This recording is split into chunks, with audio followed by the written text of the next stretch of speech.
Good morning, everyone. Hello, welcome to another seminar of the EBD. So today we have two PhD students presenting their thesis plans. So we'll have 20 minutes to each student, and following the first talk, we'll have 10 minutes for suggestions and questions. Please make them all constructive and only constructive. Okay? So we're beginning with Cecilia. We got her name wrong in the poster. She's actually called Cecilia Gimeno Castellano, not Castellar, so sorry for that. Cecilia she's from Tenerife, and she has her biology degree from the University of Granada. She has a master in zoology from the Universidad Complutense de Madrid, and she's been working at the National Museum for 2 years as a garantía juvenil. So she reached the EBD 1 year ago when she started her thesis, and today she's presenting to us her thesis plan. So good luck. Thank you, Mia. Hello, everybody. Thank you for coming. Like Bia says, I started my PhD contract exactly 1 year ago at the Conservation Biology and Global Change Department of the here in the EBD at Antonio Donázar and David Serrano's team.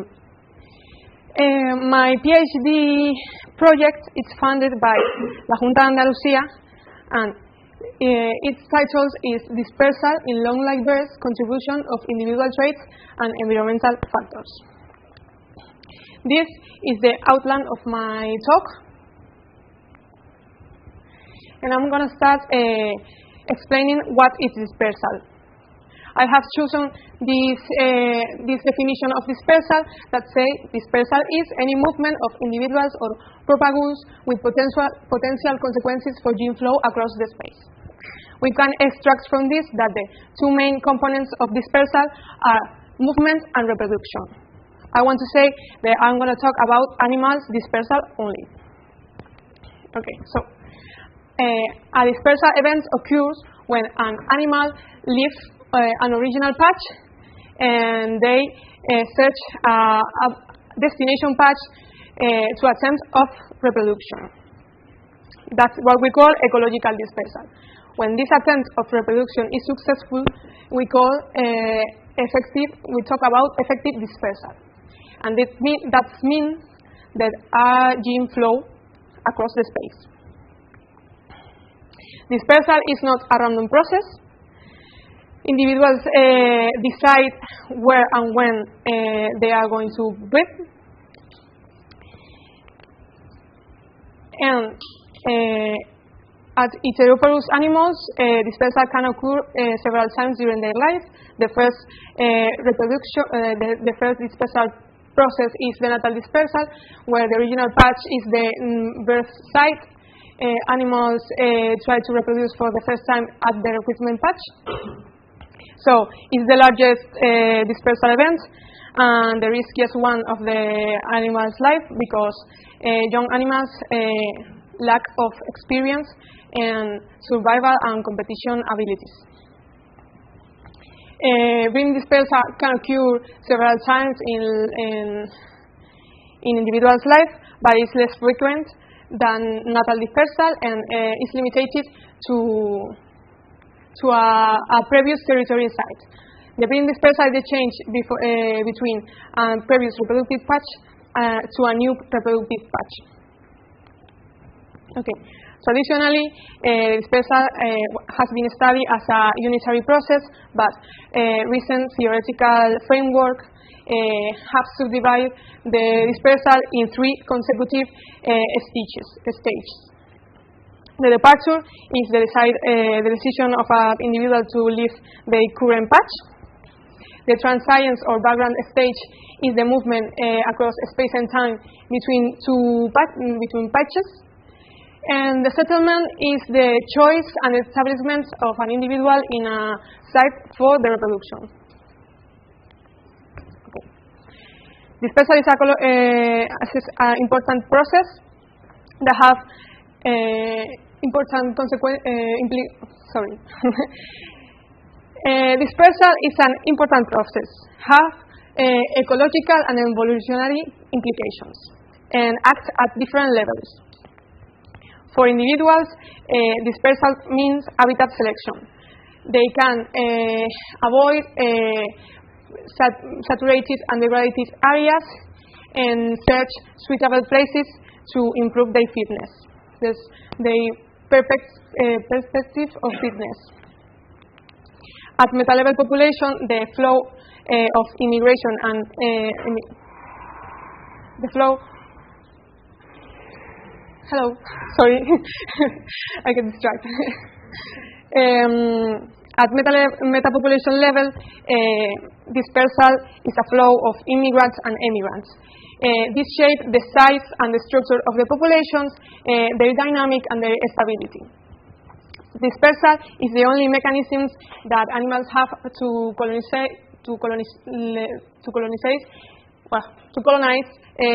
new areas. It will shape the distribution range of the species and their global persistence.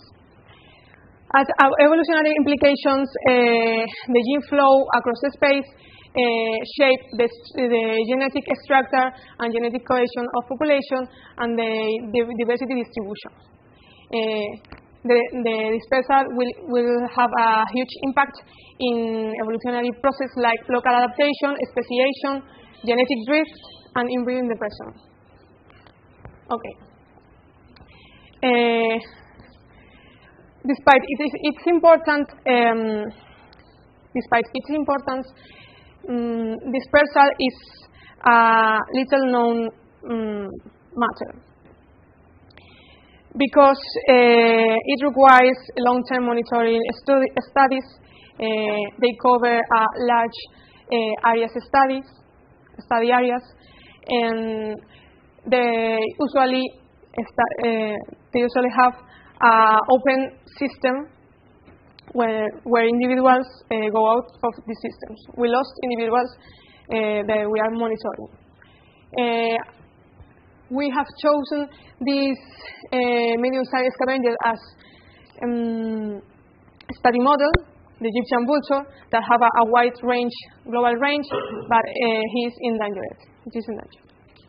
We are going to study the population of Canary Islands, that is a subspecies of the Egyptian vulture, that in the past was distributed in the most of the island of the archipelago, but since 50s they became disappear in the western islands. Right now they only inhabit these two islands, Fuerteventura and Lanzarote. Like Egyptian vulture population in other archipelagos, this population is sedentary. That means that our system is functionally closed. The Egyptian vultures can cross to the island, between islands, but they don't go out from these two islands. Okay. The Egyptian vulture is a long-lived bird with delayed maturity, with a mating system, territorial mating system. The males acquire and defend a territory, and they form lone pair bonds, monogamous lone pair bonds. It's interesting to note that in this population, the percentage of trios is unfrequently high. Egyptian vultures are usually solitary animals, but in the population of Canary Islands have a highly social habits. There are some points of socialization where all the individuals of the population can interact.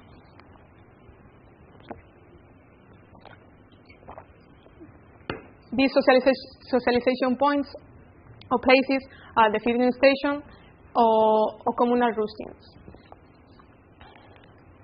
Vale. Sorry. We want to study the dispersal in the Canarian Egyptian vulture.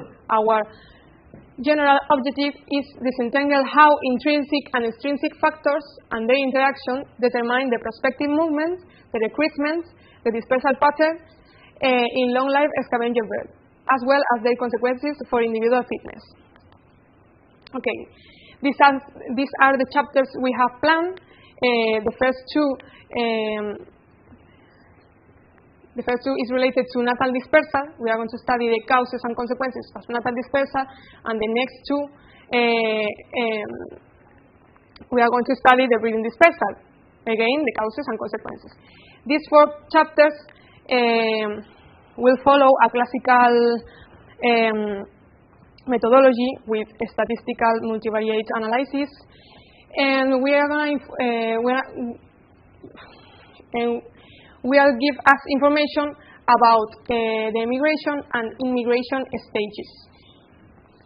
The last chapter is about prospecting, that is a behavior that occurs during transience, and these have different methodology.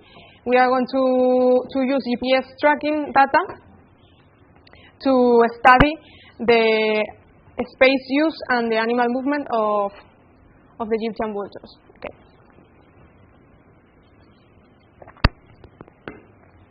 Like I said before, to study dispersal is necessary long-term monitoring information. Donázar's team has been studying this population since 1988, in collaboration with Canarian Government. Every year, a few field technicians go to the island and stay at least 8 months per year, studying the dynamic and the reproductive biology of this population during the breeding season. Okay. This information is being used in scientific works, previous scientific works, and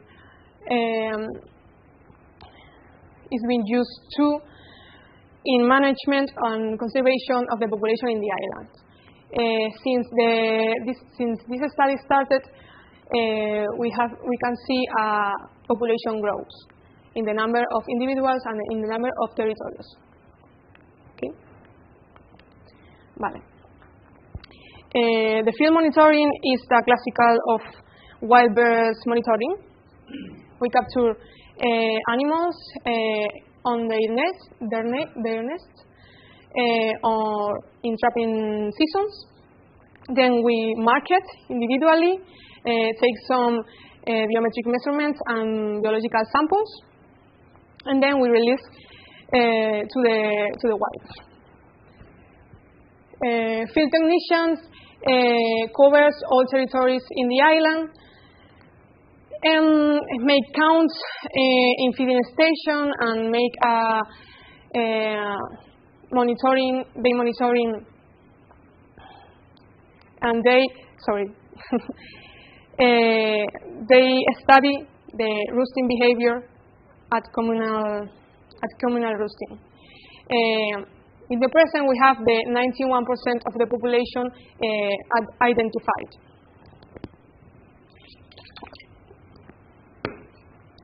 Okay. In 2013, we began a GPS monitoring tool with some GPS devices that have rechargeable batteries powered by the solar energy. And today we have 73 individuals equipped with these GPS devices.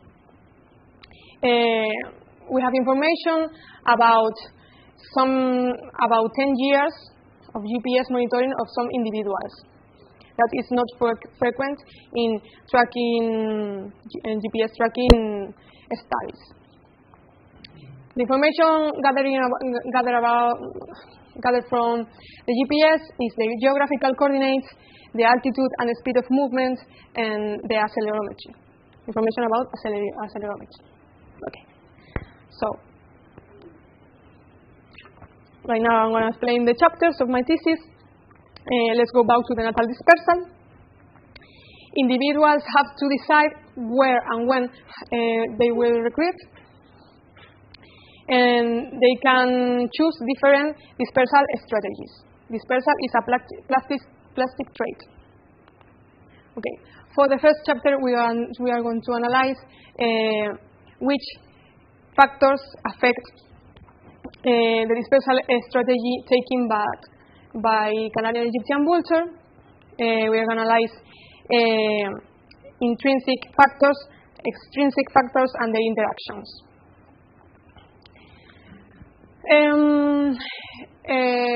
We are going to use phenotypic and condition individual traits, social context. The social context will inform us about local competition and co-specific attraction. And finally, we are going to study environment by territory quality. Sorry. We have information about recruitment of 2010 individuals. The second chapter is titled Consequences of Natal Dispersal. This difference in dispersal strategy can affect the individual fitness. So individual can decide to recruit as soon as possible and have more reproductive events, or wait to have enough experience and recruit later to have more probability of breeding success. And they also can decide recruit close to the natal patch or far from the natal patch.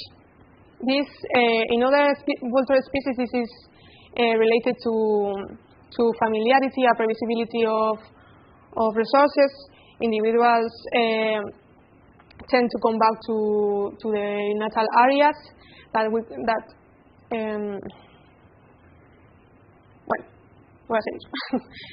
Okay. So we are going to evaluate how the different dispersal strategy will affect the individual fitness in terms of reproductive success and survival. Okay. For breeding dispersal, we are going to use also social variables, environmental variables, and individual traits. But like we said before, breeding dispersal is less frequent and occurs when there are mate loss, breeding failure, or when the individual owns poor quality territories.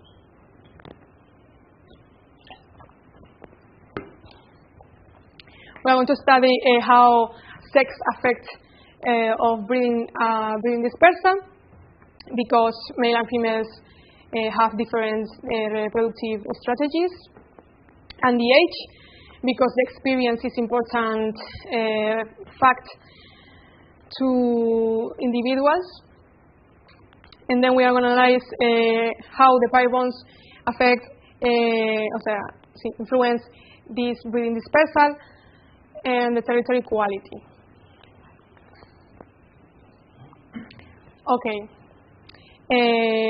Site fidelity is beneficial for individuals because they have experience in their own territories. So we expect that this territory change will suppose improvement of the fitness, individual fitness in terms of mate quality and territory quality. And we are going to analyze how this breeding dispersal affects at individual fitness. The last chapter is about prospecting. Prospecting is a behavior that occurs during transscience, where individuals gather active information. Then the individuals have gather information to decide where they are going to reproduce animals. Individuals gather public information about local competition or about potential mates, and also about territory quality. Okay. The information is public, but the use is heterogeneous between individuals, and it will depend on the sensibility of individuals to external cues and the limitation they suffer in the natal patch. Prospecting can occur in a pre-breeder stage or at breeder stage. Pre-breeder prospecting is extensive than breeder prospecting and is very important because in the young animals lack of experience. We have information about 29 individuals that perform juvenile prospecting and the subsequent recruitment. Here we have a picture about one Egyptian vulture, one male Egyptian vulture that performed juvenile prospecting. They cover, when the breeding season starts, they cover the entire island. Even they cross the other island. But when the breeding season ends, they only move in the center of the island. The next year, this male starts prospecting, but in May they recruit on a territory. So we can see the pattern change. In this chapter, we want to study the variation in prospecting patterns across individuals and across time and space. We want to know if the prospecting pattern change along the year, if change with the age of the individuals, and if change when they are close to the recruitment.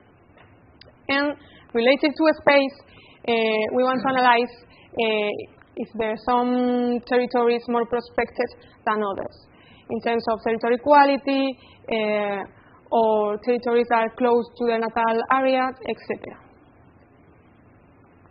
And that's all. Thank you. Thank you.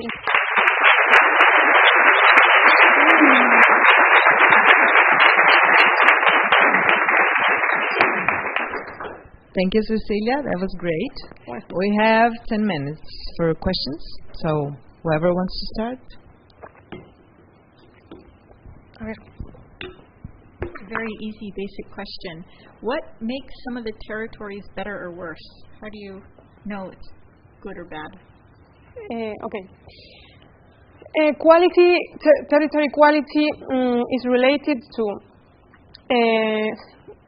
food resources, level of perturbations, and the predation and the level of parasites in that territory.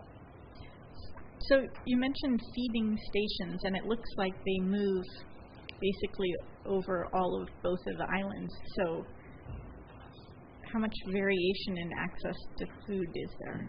In this case, we are going to use the distance between the territories to the feeding station as a proxy of food availability. Okay. And so I also was wondering, I was also wondering when you were talking about dispersal from the natal area, if there's some, like, how far does it need to be dispersal? Because it looks like they easily move across the whole area. So what is the natal area? Is it just the nest, or? Yes, the natal territory in this case. Okay. That is a nest and the surrounding area. Okay.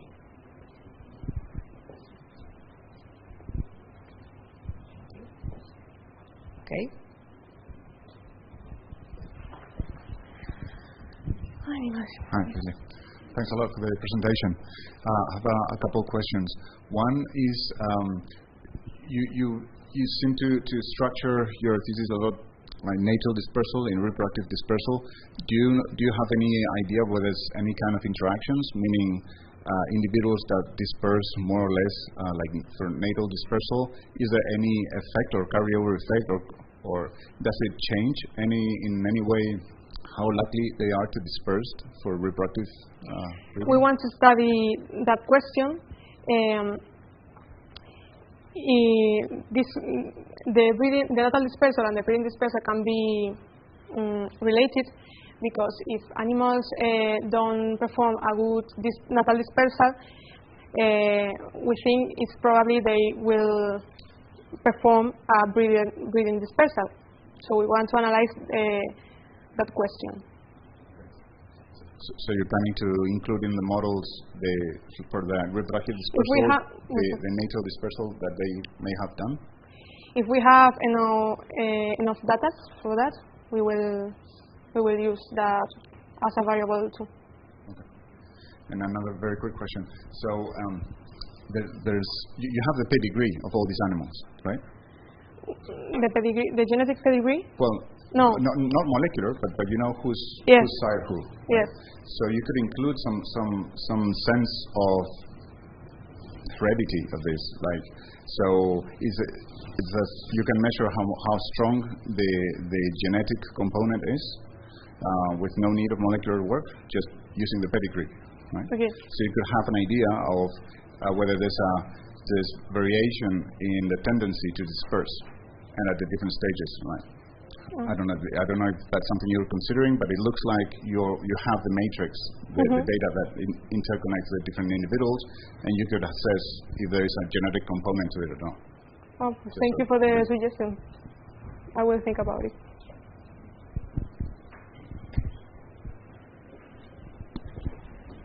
Yeah, thank you.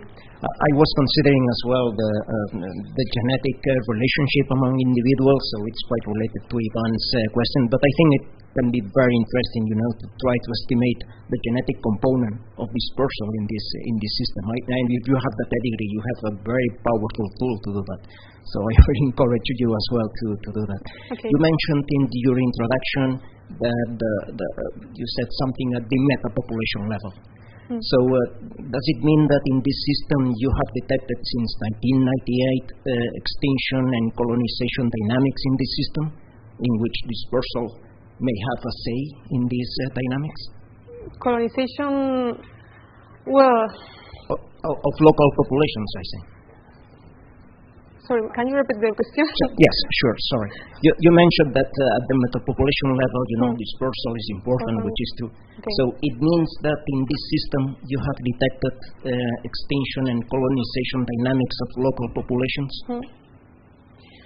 Extinction dynamic, I don't know how... Well, never mind. Sorry. Anyway. Yeah. Not sure whether some of your advisors is here. I see. Thank you, Xavi. Okay, yes? Okay, you say, thank you for the presentation, it was very clear. And from the beginning, you say one sentence that impacted me, that is that dispersal is not a random process. Okay. I'm not coming from the plant world, in which plants move thanks to the help of other organisms. It was quite shocking for me. And I would like to ask you if you think that it's not really random from the beginning, or because they learn, so maybe it's not random finally in where they stay for breeding, but what about the first movements or these prospective ones? So probably those will be more random, and depending on those, the individuals that give or have the opportunity to have more choices or are more exploratory arrive to better places or so. So I was thinking if there could be some connection between the selection or the dispersal characteristics at early stages of their life, the prospective and the final fitness, so that the three types of movement that you have described will be not independent somehow. It's a little bit suggestion or comment, not for a specific question, but for thinking if it could be tested somehow. Okay, thank you. Thank you, everyone, for your comments and suggestions. I would say that who still wants to make any suggestion or question, please do it later. Find her and do it. And those of you who want to repeat it in Spanish, maybe, do it.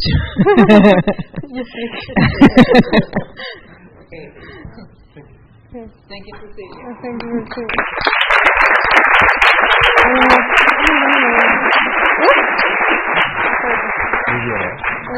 Que si me salió fatal. No.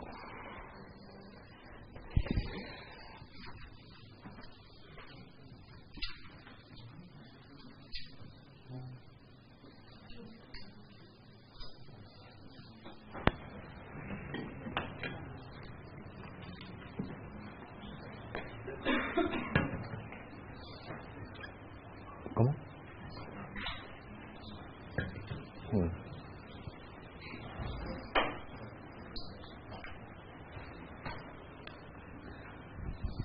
Okay, I'm just checking. Okay, I think we're good. So I can introduce our second speaker for today, Jaime Saiz. Jaime is originally from Vigo, where he did his undergrad, but then he moved to Valencia, and that's where he understood during his master's that he was a fire ecologist, and that led him to continue in that direction for his PhD. So he started a year ago, I think? Yeah, 1 year ago. A year ago, and he's doing it between EBD and the CIDE, which is the Research Center on Desertification. Yeah. So, Jaime, your turn. Yeah. So, well, hello everybody. Before starting with my thesis presentation, I would like to say that my thesis has public funding from the government of Valencia and is under a bigger project that is called Fox Scales. And as Letitia said, I'm working between Valencia and Sevilla, mainly in Valencia, but since Conchita is one of my tutors, I will come here sometimes. So the title I have for this presentation might be not the title for my thesis because I haven't decided that yet. But the important thing here is that it includes 3 very important elements in my thesis. These are fire ecology, epigenetics, and within individual variability. So historically, these 3 disciplines have been developed individually, separately, and until recently, no effort has been done to try and see the links between them. And the work that has been done to see the links between them, it was restricted to the relationships within individual variability and epigenetics. So what I will try to do with my thesis is to explore this gray area that are the possible interaction between all these 3 fields. So the outline I will have in this presentation will be basic concepts of fire ecology and within individual variability and the relationships between them and epigenetics. And then the main questions and research lines that we have planned, I still don't have decided the chapters because this is a little bit fuzzy and unknown territory, but we have some hints on where to go. So starting with fire ecology, wildfires started around 400 million years ago. They started shortly after plants colonized land ecosystems. So since then, they have been shaping plant evolution, and this is traduced into the development of 2 main groups of adaptations, plant adaptations to wildfires. One is adaptations related to post-fire recruiting, where you have fire-stimulated germination or post-fire flowering. We will center around fire-stimulated germination that is related to dormancy, seed dormancy, that can be physical. In this case, the dormancy is released by a heat shock associated with the wildfire, or chemical, where the dormancy is released when the seeds encounter chemicals that are produced during combustion events. So this second mechanism is there is not a lot of studies around it, and we don't know what happens in the seed when it encounters these chemicals. So we propose that maybe epigenetics play a role here. This is because we know that other dormancy mechanisms are epigenetic related, and that epigenetic is related to other disturbances such as drought. So the other main type of adaptations to wildfires are those that enhance fire survival. Here we have defensive ones like thick barks, or the ability of resprout after a wildfire. So here what we propose is that resprouting can alter within individual variability. So before talking about why this might happen, I will briefly introduce the concept of within individual variability. This is a phenomenon that happens in plants where organs produced by individual plants can be very variable in their traits, and it's not, as you can see here, all of these are leaves from Antilles phytisoides from one individual, and you see that they are like super variable. And in fact, it's not uncommon for plant traits to be more variable within individuals than between individuals. So why does this happen? This happens because of many factors, but two main factors are the fact that plant architecture is modular, so plants produce different modules and reiterate different structures and in a non-unitary way, and plants produce lots of organs of each kind, lots of homologous structures. So you will have lots of leaves, lots of flowers that will be different between them within one individual. So going back to wildfires, what role might they play? So fire-stimulated germination, as you can see in this example with Antilles phytisoides, it can change plant architecture. So by changing plant architecture, one of the main elements related to within individual variability, they might change within individual variability. Plants go from a more apical-dominated structure before a wildfire to a more basal multi-stem structure post-fires. So, okay, and what happens if this is true? So why is within individual variability important? So within individual variability has many ecological effects that can affect the plant itself. So some studies have linked within individual variability in leaf traits with individual fecundity, and the authors link it, explain it in Elebrus fetidus, and the authors link it with a more efficient way of exploiting resources. And then it also has effects on plant consumers. So plant consumers will develop behaviors that are variability aware within plant individuals, and will select one patches instead of others within individuals. And the last part of this introduction is that this variability has been linked to epigenetic mechanisms. In fact, differences in methylation levels within individuals correlate with difference in trait values that are related with fitness.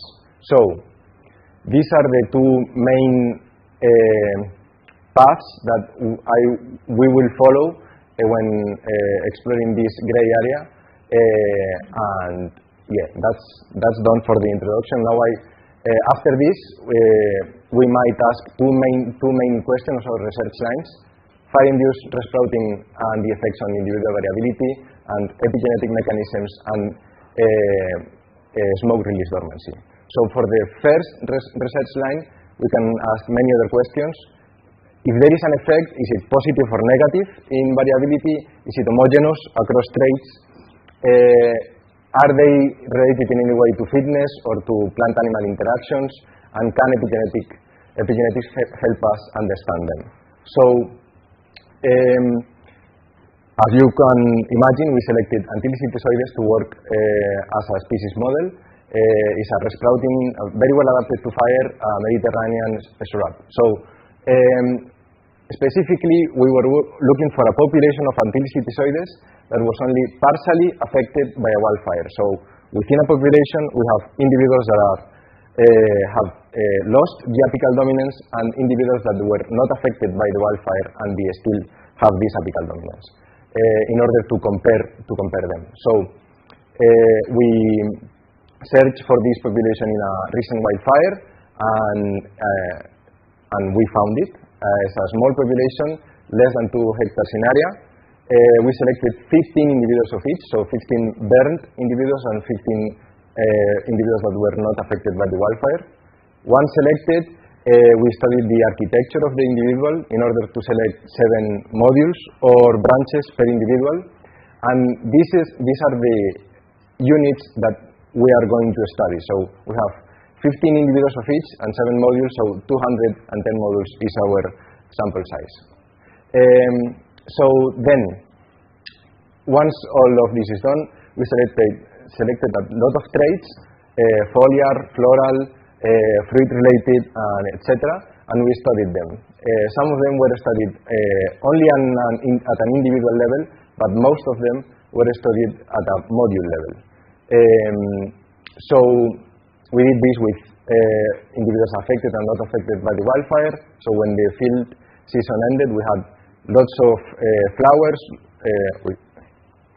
lots of leaves, and after analyzing the data, in regards to the changes in total trait variance and mean differences between populations, we found that burned individuals had longer inflorescence, more flowers, and bigger leaves. I would like to show graphs, but I don't have enough time, so you will just have to believe me here. In relation to the fruit set, each of these dots is one module, so there is more than 200 modules, and you can see that there is not a change in the mean values, but there is a change in the distribution of these values. So burned plants are much less variable, burned modules are much less variable in fecundity than unburned plants. So what this means is that in regards to the mean values and to the total variation, there were not many differences, and much of these traits did not vary at all between burned and unburned individuals. So the obvious question is, okay, are there any differences within individual variability? So between burned and unburned plants. So to do this, we did a variance partition analysis where you get for the total variability of the trait in each of these groups, how much of it is due to differences between individuals and how much is due to differences within individuals. You do this with mixed models and with bootstraps in order to get variance coefficients and confidence intervals, and basically you get something like this. So this is a variance partition chart for one trait, that is petal area. Burned plants are in orange, and plants that were not affected by the fire are in blue-green. And from the left to the right, you have the difference between individuals, the part of the total variance that is due to difference between individuals. In the center, due to differences between modules or branches, and on the right, the total variance that is due to differences within branches. So this would be the within individual variability component, and we are looking for things like this. Situations where the confidence intervals of burned and unburned plants do not overlap. So this is what we will consider there is a significant change within individual variability. So, a summary of our results is that burned plants had significantly higher within individual variability in flower traits, significantly less within individual variability in fruit mass and fruit set, and there were non-significant differences in leaf traits. So we can answer some of these questions with these results. There is an effect of fire-induced sprouting. It's heterogeneous across traits, but we still have to figure out why. So so this is what I will continue studying. And the second line is related to epigenetic mechanisms and smoke release dormancy. We will do this basically by experimentally methylating and demethylating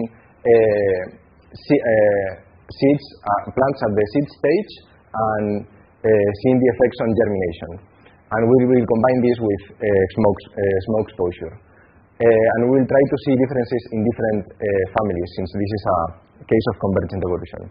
So, smoke-stimulated germination, it is basically this. In orange, you have seeds of lavandula that were exposed to smoke, and in blue-green, you have seeds that were not exposed to smoke, that were only hydrated, and you can see that smoke has a significant effect on germination. So the design of our experiment is we have 3 species from 3 different families, a factorial design of 2 by 3, 2 groups, seeds exposed to smoke and seeds that were not exposed to smoke, and then control group, demethylation and hypermethylation treatment. Here we hope to see an interaction between smoke and the methylation treatments to confirm that epigenetics in some way play a role in this seed dormancy breaking system. So we exposed the seeds for 48 hours to the treatment. This is what I've been doing here these 2 months. So we have 4 replicates with 30 seeds each, and then we transplant the seedlings in order to let them grow and make some genetic and epigenetic analysis. So super preliminary results. I got this week. It might be an effect, interaction effect between smoke exposure. This is final germination after 2 weeks, and seeds that were exposed to smoke and that were hypermethylated had lower germination values than the rest of them. But I have no statistical analysis, so this is just to show you that there might be something here. So that's all the things I've done. And just to wrap this up, I would like to talk about the things I would like to do and we are planning to do. Instead of studying, talking about resprouting, instead of studying population where some individuals were affected by the wildfire and others were not affected, we want to study an individual, burn it, and see it resprout and what happens. We want to measure more traits, and we would like to maybe have a multivariate approach. So I will not start a wildfire in a forest. So what we will do is we are working with the La Generalitat Valenciana and the firefighter department to select individuals, study them this spring, burn them. The firefighters will burn them in a controlled manner after the summer, and then study them again when they resprout.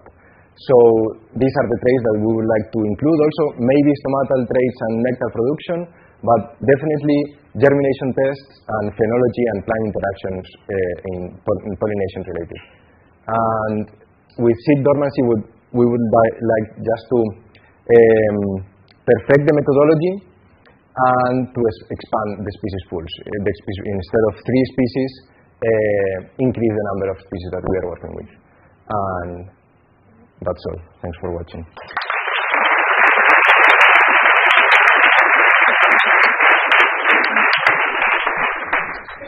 Thank you, Jaime. We have time for questions. Yes. I can speak without the microphone. It's for the okay. Okay. How are you sure that the higher within module variation that you found is not something related to resource allocation or to developmental thing? Yeah, we don't know it. So I only talked about the change in plant architecture because it's the most visual thing that you can, so you can believe me that there might be an effect, but there are many other effects. So the architectural change also implies that the resources might get more homogeneously to all the plant parts instead of the more apical dominated structure. But there is also like a homogenization on the development of, so the wildfire comes and all the differences that were before, epigenetically speaking, for example, they disappear. There is a reset. And also in the environmental conditions in which these plants will develop, they will develop at the same time, more or less in the same season they will develop. So there are some factors that might augment with individual variability and others that might reduce it. We still have to study what's happening there. Okay. Okay, thank you. Yeah. Another question? Yes.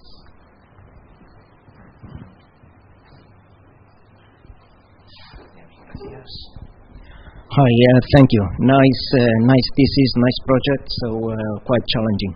So are you considering to apply different levels of your treatments, for example, different fire intensities or different smoke concentrations? With smoke, definitely. We are working with at least 3 different concentrations, like the high, middle, and low. But with fire is more complicated because they will be done in a controlled manner.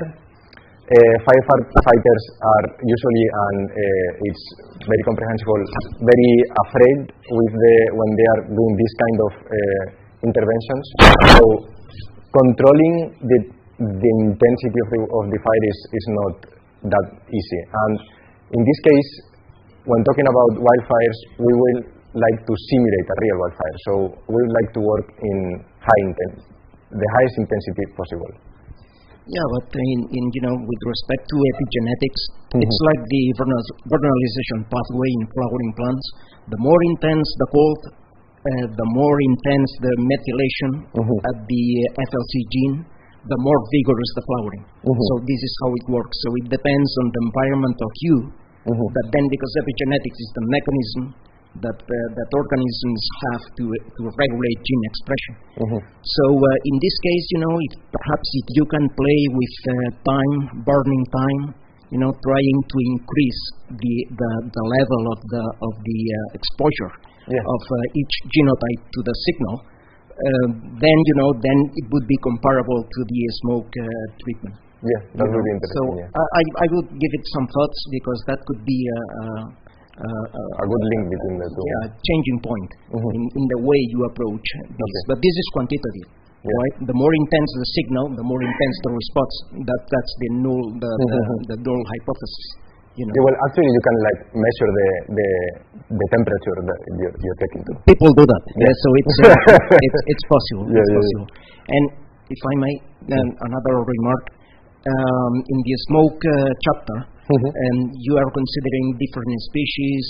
You said something about convergent evolution. Yes. So I always say you increase the number of species, you increase the number of problems you have to deal with. Yeah. So, but in any case, if you choose different species, I would suggest to use dormant and non-dormant species. With high dormancy and low dormancy. Because in this case, the smoke is affecting the regulation of seed dormancy genes, or affecting the germination pathways, which is a totally different genetic regulatory pathway, right? So if you are going to include different species, I would make sure to work with low dormant and high dormant species. Just to see whether they respond or they have similar responses to the same level of the smoke concentration, and that would be killer. Okay. Thank you. I'll just read the question on YouTube. So it's on smoke and epigenetics. So it's a question by Fernando Casares, and I'm just going to read his comment. He says, you're equating epigenetics with methylation. What is the evidence that smoke affects the methylation state of the seed's genome? None. I mean, that I know, none that I know. This is a very unknown mechanism, so this is just like starting to explore it. But yeah. But I know there is non-relationship. Thank you.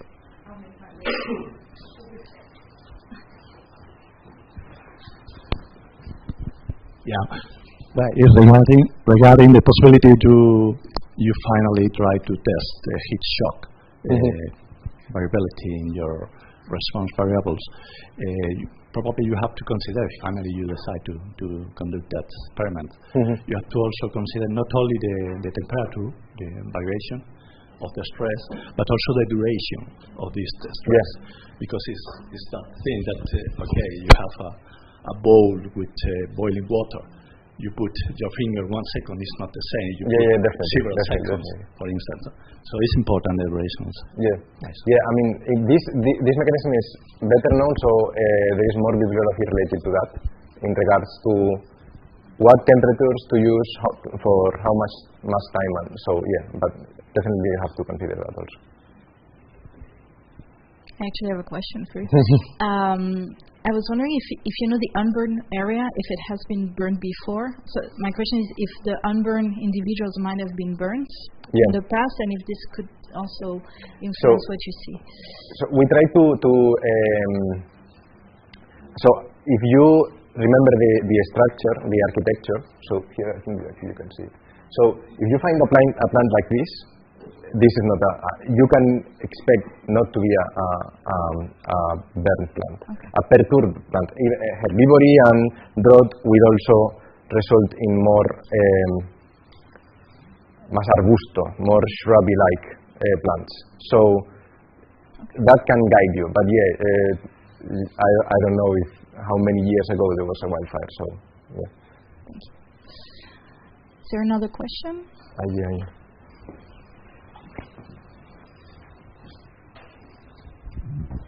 Thanks for the talk. Quick question. So when you're comparing different populations in the field, when you're comparing different individuals, do you know the age of the individuals? Because it could matter, right? Especially if in burnt populations. So you would have to compare them in the same ontogenetic stage, I'm guessing. Because there's growth, there's allometric growth, all those things. So for the individuals that were not affected by the wildfire, you can estimate the age just for the size and all that, but individuals that are resprouting after a wildfire, you don't know what was there before. So that's why we want to see the differences within the same individuals. So you have an individual and you compare it with itself after it resprouts. So that's like the key point of this thesis.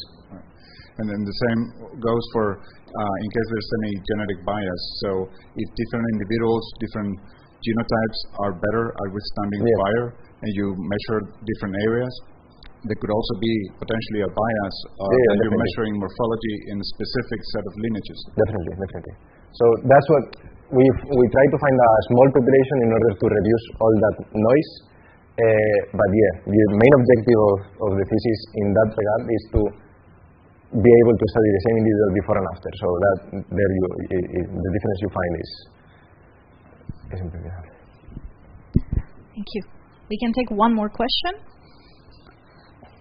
No? So thank you again, Jaime. And good luck with everything.